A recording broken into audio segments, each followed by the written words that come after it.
한창 진행 중에 있습니다. 지금 이제 3교구 진행 중에 있고요.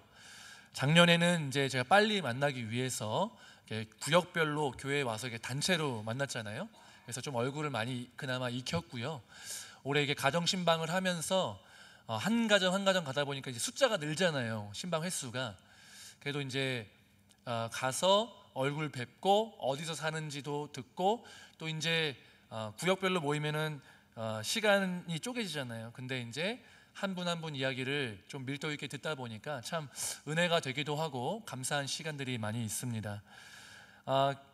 이렇게 신방하다 보면 기도 제목이 이제 나오잖아요. 저희가 기도 제목을 받고 신방을 하기 때문에 기도 제목을 보고 또 가서 이야기를 듣고 기도하다 보면 성도님들의 대부분의 특별히 이제 어머님들, 지금 여성구역 신방이기 때문에 어머님들이 주로 신방을 받으시는데, 그때 이 기도의 제목들 대부분이 거의 다 가족 이야기입니다. 그래서 남편에 대한 기도 제목, 또 나의 건강과 이런 신앙에 대한 기도 제목, 혹은 또 우리 자녀들에 대한 기도 제목들이 이제 가득가득하다는 것이죠.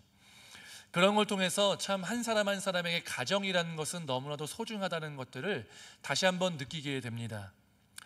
또 그런 기도 제목들을 이제 공통적으로 살펴보잖아요. 그러면 그 기도의 제목들 중에 많은 부분을 차지하는 게 또 하나가 있는데 뭐냐면 이 자녀들, 특별히 믿음의 배우자를 위해서 기도하시는 가정이 참 많다라는 생각을 하게 됩니다.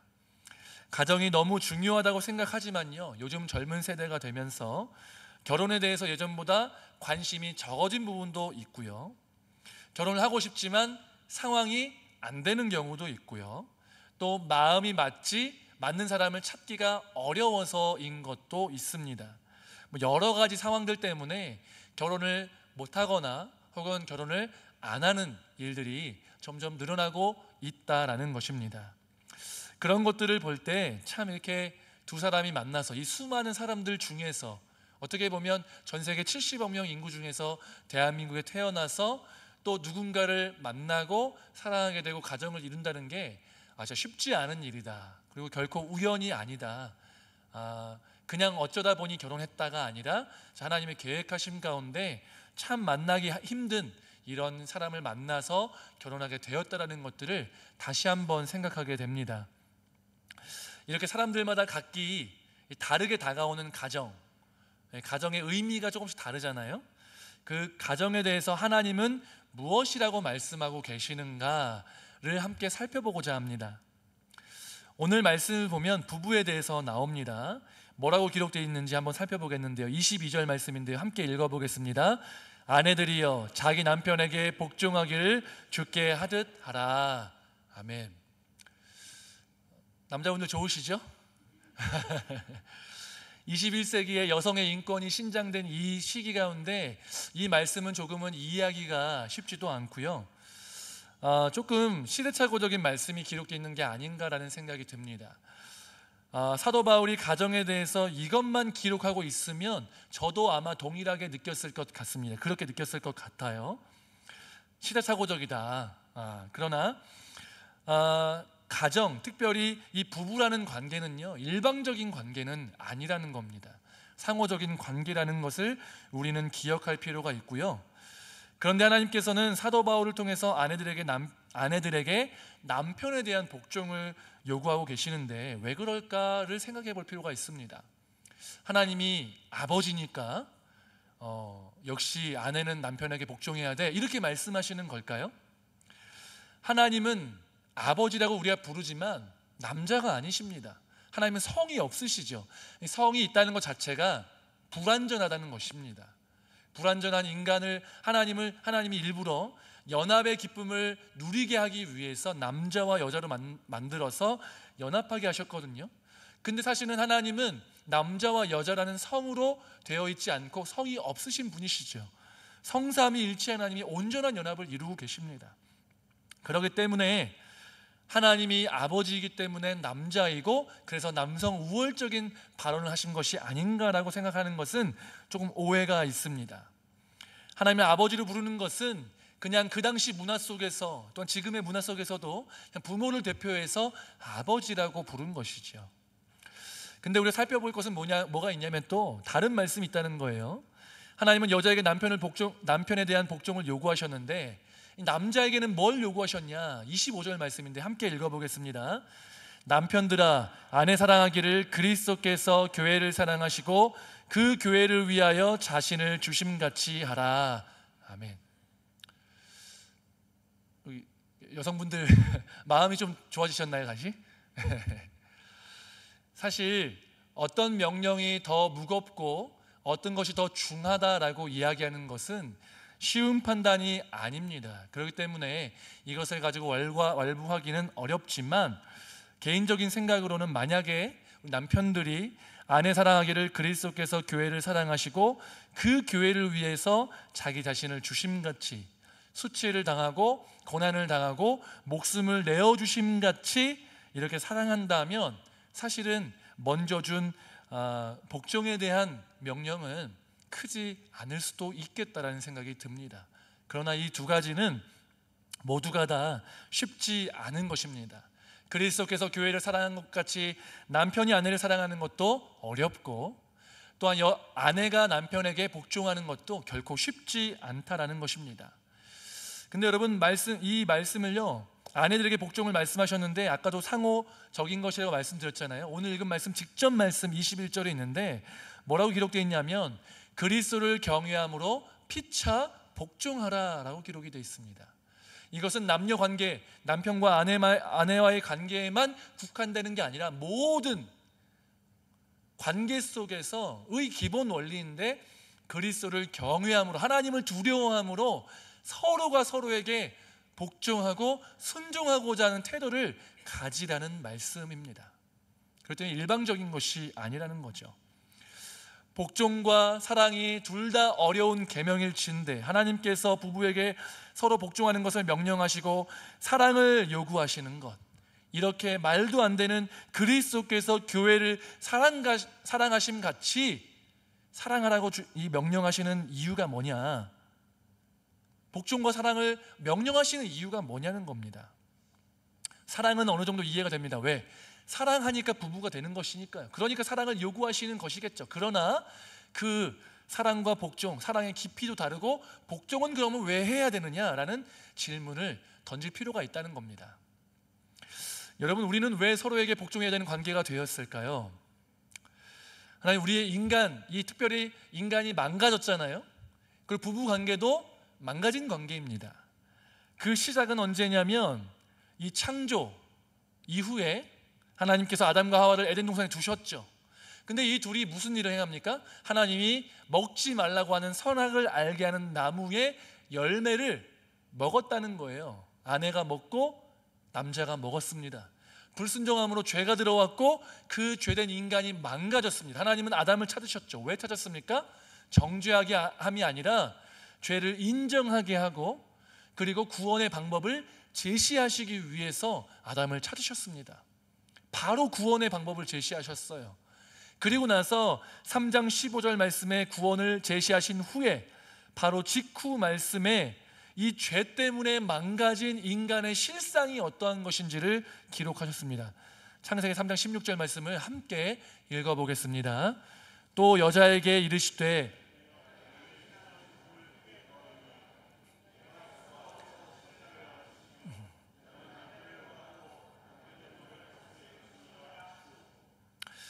이 말씀을 보면요, 이 밑에가 있잖아요.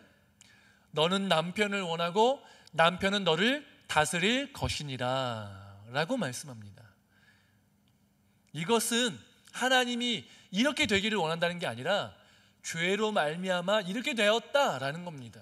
근데 보시면요, 너는 남편을 원하고 남편은 너를 다스릴 것이다 라고 되어 있습니다. 마치 남편과 아내가 서로 여자는 남편을 갈망하고 이것만 보면은 남편은 여자를 다스리는 것을 말하는 것 같아요.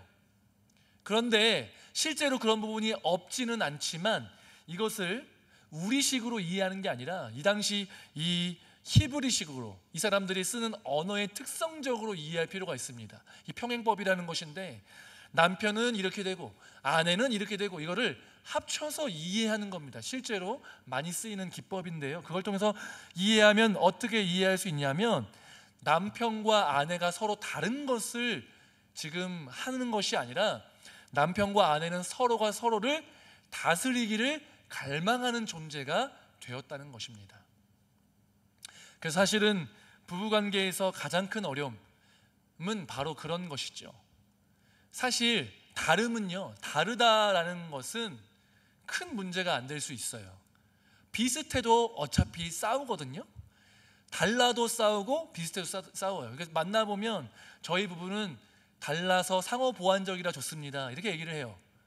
실제로 그렇죠. 그러나 다르기 때문에 싸워서 그것도 힘들대요. 그러니까 어떤 부분은 비슷해서 잘 맞아서 좋아요 라고 얘기하는데, 비슷하지만 너무 나랑 똑같은 모습이 보여서 짜증난다고 합니다. 어쨌든 싸우는 건 다를 수밖에 없거든요. 다름과 같음은 하나됨의 문제와는 좀 다른 문제라는 거예요. 중요한 건 뭐냐, 그 다름과 같음 사이에서 서로가 서로를 다스리려고 하는 이 욕구, 내 뜻대로만 하려고 하는 이 욕구가 저희 안에 있기 때문에 그것을 굽히지 못함으로 인해서 결국 갈등한다라는 것이죠.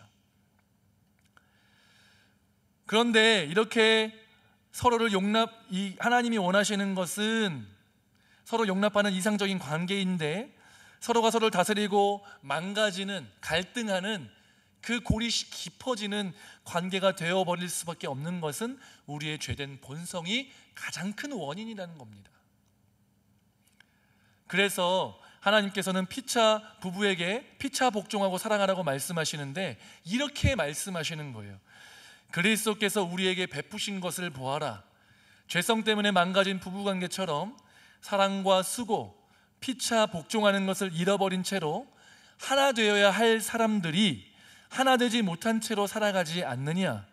그리스도께서 교회를 당신의 몸 삼으시기 위해서 십자가에 달리시고 피를 흘리시고 자신을 희생하신 것처럼 부부는 피차 복종하고 사랑함으로 하나가 되어야 하는 존재이다 라고 우리에게 말씀하신다는 겁니다.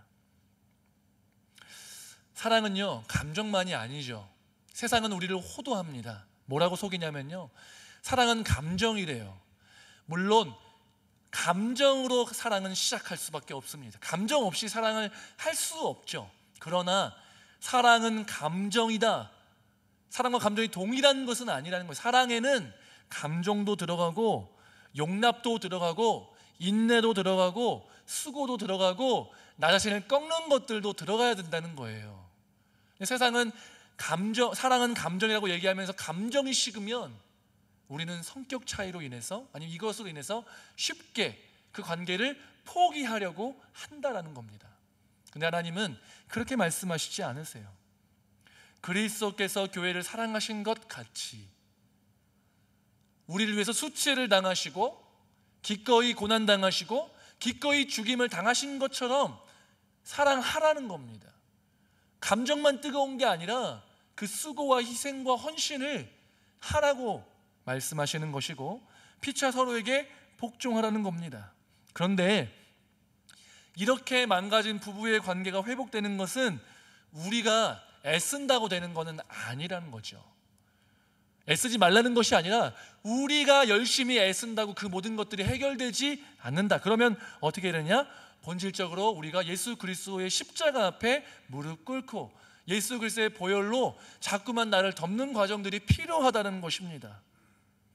우리는 자꾸만 그 문제를 경험하면 문제 자체만 보지만, 하나님은 말씀하시는 것이 결국 너와 나의 관계이고 너의 죄로 인해서 망가진 너의 영혼 때문에 생기는 문제이기 때문에 하나님과 나와의 관계가 회복되고 예수 그리스도의 보혈로 우리의 영혼이 날마다 덮이고 우리가 하나님의 형상을 회복해 나갈 때 그러한 갈등이 조금씩 바뀌게 될 것이다라고 말씀하고 계십니다. 그렇기 때문에 우리는 더 나은 부부의 관계가 되기 위해서 상담도 받을 수 있고 뭣도 할 수 있고 다 할 수 있지만, 가장 기본적으로는 하나님께서 나를 만지시고 나를 변화시키시는 그 손길 가운데 나를 날마다 맡기셔야 한다라는 것입니다. 하나님은 부부뿐만 아니라요, 부모 자식 간에도 하나됨을 원하시거든요. 조금 다른 하나됨이지만 하나됨을 원하십니다. 하나님이 인류를 번성케 할 때요, 왜 우리를 부모 자식 관계로 만드셨을까요? 그렇죠? 우린 너무 당연한 거잖아요. 생각을 해봤습니다. 인류를 번성케 하실 때 그냥 하나님께서 인간이 들어있는 이 알을 막 세상에 던지셔서 막 스스로 깨어나가지고 사람들이 막 번성하면 되는데, 굳이 왜 부부를 통해서 자녀를 낳고 이 죽음과 고통을 통과함으로 자녀를 낳고, 그리고 나서도 이 자녀를 기르는 10년, 20년, 30년의 시간을 거치도록 하셨을까라는 겁니다. 이 세상에 어떤 것도 우연이 없는데요, 하나님이 가장 첫 번째로 만드신 공동체는 당연히 우연이 아니라 하나님의 의도라는 것입니다. 하나님의 목적은 남편과 아내의 사랑을 통해서 하나님의 마음을 배우고 성장하기를 원하시지만, 동시에 자녀를 낳아서 기르는 것을 통하여서 하나님의 마음을 배우고 하나님의 하나되심을 경험하기를 원하신다는 거예요. 또한 부모님을, 우리가 자녀가 되는 것, 그것도 우리가 이 땅에서 고아처럼 버려지는 것이 아니라 하나님의 대행자인 인간 부모를 통해서 이 땅 가운데서 태어나서 스스로 살아갈 수 있을 때까지 보호와 사랑을 받게 하셨다는 겁니다. 일부러 그렇게 하셨다는 것이죠. 우리는 부모 자식 관계를 통해서 하나님의 마음과 사랑을 깨달아야 하고 실제로 깨닫게 됩니다.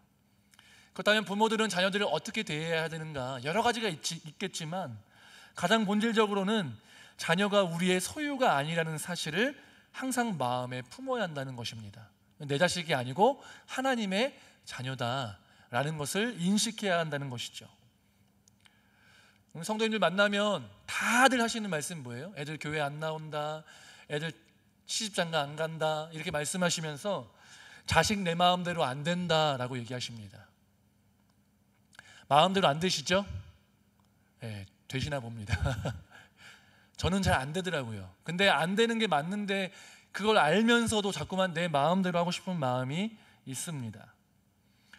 자녀를 키우면 키울수록 사랑을 하게 되고요, 원래 이 사랑을 받는 것보다 주는 게 더 크잖아요.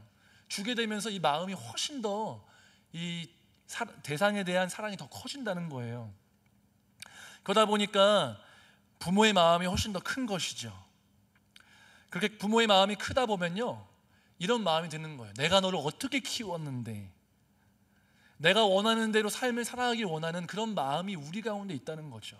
근데 하나님은 그 자녀는 네 자녀가 아니라 나의 자녀다라고 말씀하신다는 겁니다. 제가 자녀 키우면서 제가 이제 다혈질이거든요. 어떻게 보실지 모르지만 다혈질이. 그래서 화를 안 내야지, 애들한테 화 안 내야지, 착하게 말해야지 하는데 화가 좀 나요.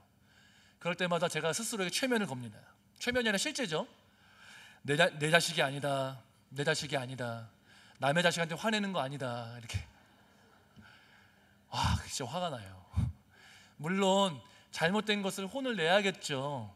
근데 이렇게 올바로 잘 알려주고 해야 되잖아요. 알려주거든요.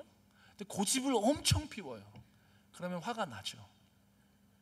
저는 자주 패배하고 실패합니다. 잘못되지 않기를 바라면서 훈계할 때가 있지만 그냥 화가 날 때도 많이 있어요. 도대체 왜 이러나. 그래서 항상 아이들한테 미안하고 하나님께 죄송한 거예요. 이거 내 자식이 아닌데, 하나님 자녀인데 나 때문에 망했다, 약간 그런 생각들. 그래서 항상 기도하면 새벽마다, 하나님, 이 자녀들, 저는 너무 행복한데, 물론 힘들기도 하지만 힘듦과 행복이 같이 있잖아요. 근데 주님, 얘들은 더 나은 부모한테 있었으면 더 좋았을 텐데, 이러면서 기도하고 회개하고 사랑하려고 하는 것이죠. 중요한 것은 내 소유가 아니라, 내 것이 아니라 하나님의 것이라는 것을 계속 마음에 새겨야 한다라는 것입니다.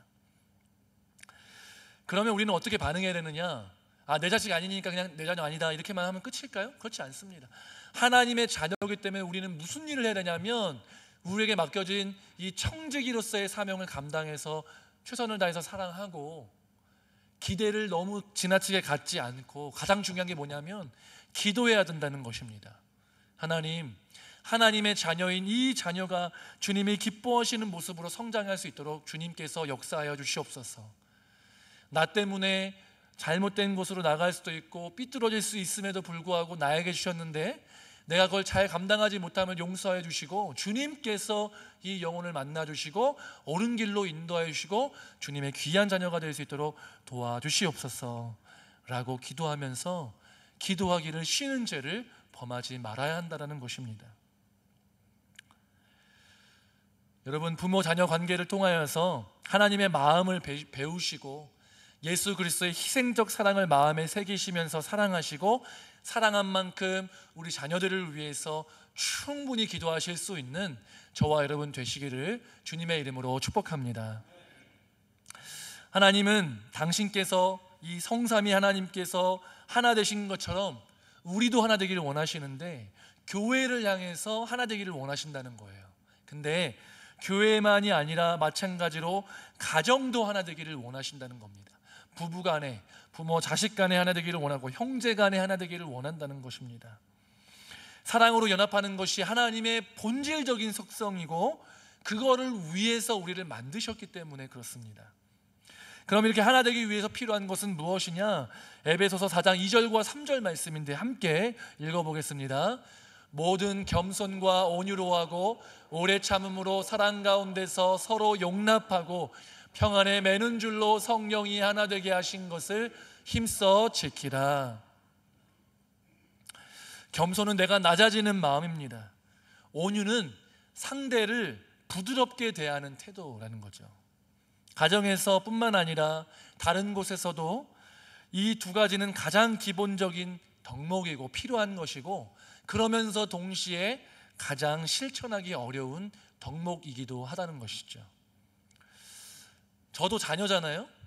저도 밖에서는 착하게 하고 이렇게 나이스하게 대하려고 하지만 저희 집에 가면 이제 부모님이랑 지내다 보면 밖에서는 얘기를 잘 들어주고 잘 하는데 집에서는 물론 요즘에는 잘 들어드립니다. 근데 이제 옛날에 한참 청년 때는 잘 들어드리기보다는 내 할 말 조금 하고 필요 없을 때는 방에 들어가 있고 이런 식으로 가끔 짜증나면 귀찮게 하지 말라고 회개했습니다.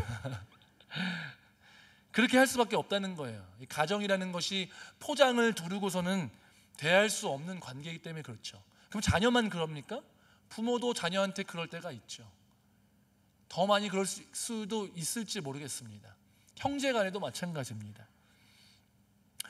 그런데 이런 포장 없이 대하는 게 나쁘다, 포장을 해라는 것이 아니라 솔직하게 또 깊은 관계를 맺지만 그 과정 가운데 겸손함과 온유함이 우리에게 필요하겠다라는 것입니다. 너무 편한 관계이지만 가장 소중한 대상인 그에게 온유함으로 대해야 이 관계가 더욱더 하나 되고 사랑이 깊어질 수 있기 때문에 그렇습니다. 예수님께서 가장 낮은 자가 되셨던 것처럼 예수님이 당신을 핍박하고 욕하고 침뱉는 그 자들에게 온유함으로 대하셨던 것처럼 그 예수 그리스도의 온유함이 우리 가운데 있어야 한다라는 것입니다. 어렵죠. 너무 어렵습니다. 그렇기 때문에 우리는 날마다 주님을 붙잡고 주님의 온유하심을 묵상하고 그 온유하심으로 인해서 내가 이 자리에 있음을 기억하면서 또 온유하지 못했을 때 후회하고 다시 한번 회개하고 돌이켜서 온유함과 겸손함으로 대할 수 있도록 계속적으로 훈련해야 한다는 것입니다. 또한 우리에게 필요한 것은 사랑으로 오래 참음을 용납하는 것입니다. 여러분, 우리 모두 죄인이죠. 완벽한 사람 없습니다. TV에 나온 사람들, 완벽하게 보이는 사람들, 인스타에 완벽하게 보이는 사람들, 그거 다 포장이고요. 그 나쁜 거 보여주겠습니까? 안 좋은 거 안 보여주겠죠. 다 포장이고 완벽한 존재는 없다는 겁니다. 몇십 년을 같이 살아온 부모랑도 안 맞을 수밖에 없고요. 몇십 년을 같이 살아온 부부도 안 맞을 수 있고요. 몇십 년을 길러온 자녀랑도 안 맞는 게 당연합니다. 그 맞춰가는 과정을 해야 되는데 이 과정을 통해서 결국 하나님 원하시는 게 뭐냐? 남들 보기에, 우리가 보기에 완벽한 가정으로 보이는 게 중요한 게 아니라 그냥 이 과정을 통해서 나를 사람으로 만드신다, 용납하는 사람으로 만드신다, 우리의 연약함을 깨닫게 하신다 라는 것들을 기억하면서 우리는 더욱더 하나님을 붙들고 계속 죽을 때까지 주님의 형상이 드러나도록 훈련하고 기도하고 훈련하는 것입니다. 하나님은 이런 부부관계를 통해서 부모 자식 관계를 통하여서 사람을 단련하십니다. 교회의 관계를 통해서도 단련하시지만 가정을 통하여서도 단련하시고 나의 연약함을 보게 하시고 내 마음대로 하는 사랑이 아니라 인내하는 사랑을 배우게 하십니다. 근데 그게 말처럼 쉽지 않죠. 정말 사랑은 감정만이 아니라 수고하고 섬기고 의지까지 포함한다는 것을 다시 한번 생각하시기를 바랍니다. 여러분, 가정은 당연히 하나가 되어야 하지만 결국에 그것을 방해하는 것은 우리 안에 있다는 거예요. 죄로 인해서 망가진 나의 이기심, 내가 하고 싶은 대로 하고 싶은 편의성, 남의 말에 귀 기울이지 않는 그런 태도들, 나의 완고한 마음들, 그런 것이 결국은 어렵게 하는 것인데 그것을 꺾어나가는 과정들이 필요하고, 이것은 내 힘이 아니라 예수님의 보혈을 더욱더 의지해야 한다는 것을 기억하시기 바랍니다. 예수님의 보혈을 의지해서 더욱더 기도의 자리 가운데 나아가시고 예수님의 피 흘리심, 희생적 사랑, 또한 모욕당하심, 수치당하심을 우리의 마음에 깊이 새기고 수고함과 겸손함과 용납함으로 서로 사랑하여서 하나 되는 가정을 훈련하시고 연습하시고 이루어 나가시는 저와 여러분 되시기를 주님의 이름으로 축복합니다. 함께 기도하겠습니다. 다 같이 일어나셔서 찬양하고 기도하겠습니다.